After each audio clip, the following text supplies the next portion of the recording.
Magandang araw po mga kababayan, kumusta na po kayo? So, kakarating ko lang po talaga galing work.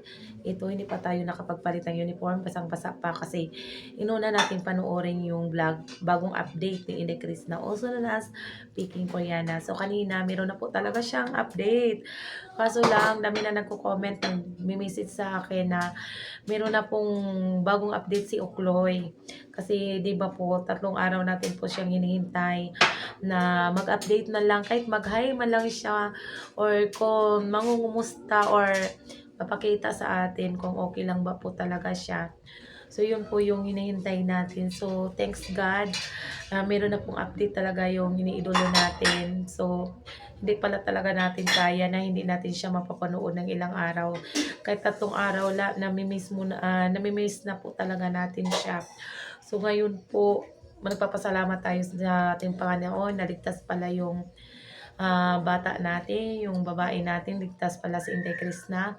Kaso nga lang po napapansin nyo rin ba mga kababayan, parang humaba yung liig ni Inday Krishna. Kasi nga po nakakasikit yung bata, hindi wala pang ganang kain, tapos yung pagkain niya pa panay gulay, so nag-a-adjust pa yung katawan niya. Kaya pumapayat siya konti.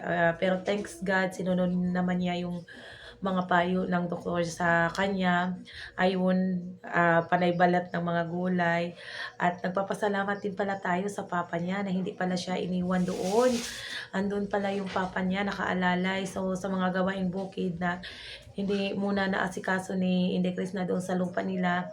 So nandun yung papa niya, kahit busy-busyhan yung papa niya doon sa lupa pa nila sa Saloy, tapos doon pa sa yung bagong naano nila ni Chris na lupa. So busy-busy talaga yung papa niya, pero ginawa niya talaga ng paraan para sa anak niya kasi kailangan din ng suporta ni Chris na lalong-lalo na ngayon na meron siyang iniindang karamdaman. So, mabuti na lang 'tong magkakapatid na 'to, si Ogdot nandun sa mama niya, siya muna yung kasama, siya yung umaalalay sa mama niya para yung papa niya is makapag-ano naman kay Chris na makatingin, tapos mabantayan niya kung kumusta na yung kakalagayan. Kasi dami talagang iniisip ata 'tong batang 'to sa lupa niya. O nakita naman natin kanina, kahit napapansin natin, sabi niya kasi kumikurot pa konti yung tiyan na hindi pa masyadong gumagaling, pero pinilit pa rin niyang makapunta doon sa ano, sa lupa talaga nila. Tiningnan kung anong ginagawa ng papa niya doon. Tumulong pa talaga magbunot ng mga ano pa ako doon sa bahay nila dati. Siguro aayusin na nila yun kasi marami talagang plano doon si Inday Chris na ngayon pa nag-iisip po talaga siya na ano, na dagdagan pa niya yung mga kambing niya. So, iniisip talaga niya yung farm niya na mabuo. So, meron na siyang kambing, tapos dadagdagan niya pa ng ano, ng manok, chicken nuggets. Akala ko naman luto na yung chicken nugget. Chicken na manok yung mas maganda yung native na manok kasi mahal yung mga native na manok ngayon. Tapos yung ano na nangingitlog ng brown na manok, ito yan po yung mga usong-uso ngayon sa mga farm na inaalagaan ng mga tao. Tapos puwede doon din mag-alaga si ano, si Chris na doon ng puwede baka, pero ang baka kasi malaki. So, kailangan ng malawak na space na, doon ipastol yung baka. Siguro puwede si Chris na muna doon mag-alaga din ng baboy, kahit ilang piraso lang muna para may dagdag kita ba, kasi yung baboy mas madali mabenta. Oo, kaysa ano sa mga baka, mas matagal yun. So, yung kambing naman is, okey din yun naman ang kambing, mabilis din naman yan mabenta, mahal din naman yang kambing. So, ang ganda talaga ng plano ni Chris na para sa kanilang pamilya. So, thanks God, nabubuhay na naman ang loob ng mga Chris Nanatics. Ito po yung inaalala talaga namin na ano, dami yung mga lula nag-aalala talaga sa gaya ni De Chris na yung mga silent viewers nakapag-comment talaga para lang ano mapansin na nami-miss na talaga natin si Inday Krishna kasi hindi naman basta-basta yung iniinda niyang kalagayan ngayon, yung iniinda niyang karamdaman. So, ang dami nating nag-aalala, pati ako, iba-iba na yung mga iniisip ko, ano, kumusta na kaya, ano kaya ginagawa ni Inday Krishna ngayon. So, hindi ko pa talaga ngayon, hindi talaga ako sanay na isang araw hindi ko po napapanood si Inday Krishna. So, parang ano, parang kulang yung araw ko 'pag hindi ko siya nakikita, hindi ko nakikita yung ngiti niya.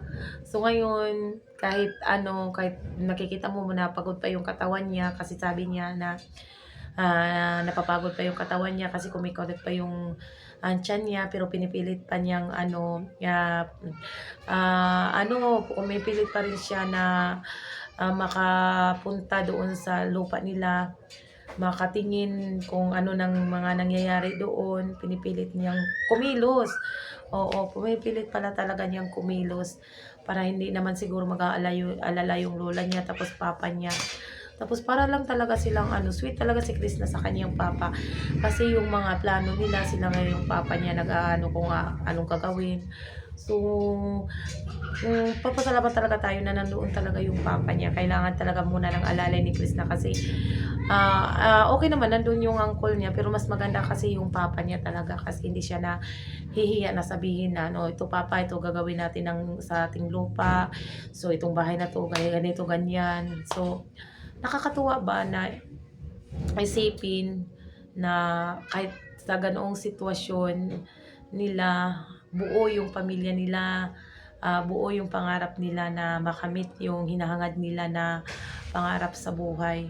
So, walang makakahadlang sa kanila kahit manghina man yung katawan ni Inday Krishna na gumawa pa talaga siya ng paraan para, mapabuti yung pamilya nila. So, yan po yung, kinaka-proud ko po kay Inday Krishna na hindi natin makikita sa ibang mga bata. So, sa kagaya ni Inday Krishna na ganyang edad, naghahangad na maitawid sa kahirapan yung mga magulang niya. So, ito talaga dapat nating suportahan, dapat nating tulungan para umangat sa buhay. Kahit hindi man tayo umaangat, at least meron po tayong natutulungan, nakikita na kasama kami doon sa ano, pag-unlad ni Inday Krishna. Kahit wala man tayong naibigay, at least yung buong suporta natin sa panonood sa mga vlog niya, sa hindi pag-i-escape ng mga ads. So, malaking tulong na din po yun para dagdag earnings po sa mga video ni Inday Krishna. Yan na lang po yung maitutulong natin kasi hindi pa naman sapat yung income ko, lalong-lalo na po ako, hindi pa po sapat yung income ko. So, naghahangad pa ako na madagdagan pa yung kita ko para nga paaral ako sa mga anak ko. Tapos, kung may mga extra, makatulong naman lang ako kay Inday Krishna, parang bawi ko na rin po sa kanya. So, yan po yung hinahangad ko. Sana soon makakamit ko din yan. So, thanks God. Andito lang kami kay Chris. Huwag kang mag-alala. Buong buo ang suporta namin. Yung mga silent viewers mo, naghihintay, nag-aalala, mahal na mahal kanila. Kahit hindi man sila nagdidirekta, nagko-comment doon sa mga videos mo. Pero marami talaga silang naghihintay, nag-aalala sa kalusugan mo, at happy sila kung ano man yung mga nakakamit mo sa buhay. At ito ang tandaan, ito pa lang yung simula ng iyong pag-unlad. So, kailangan mo ipagpatuloy para sa iyong pangarap, para sa iyong sarili at para sa iyong pamilya. Lalong-lalo na po sa iyong mga magulang. At yan lamang po, maraming salamat.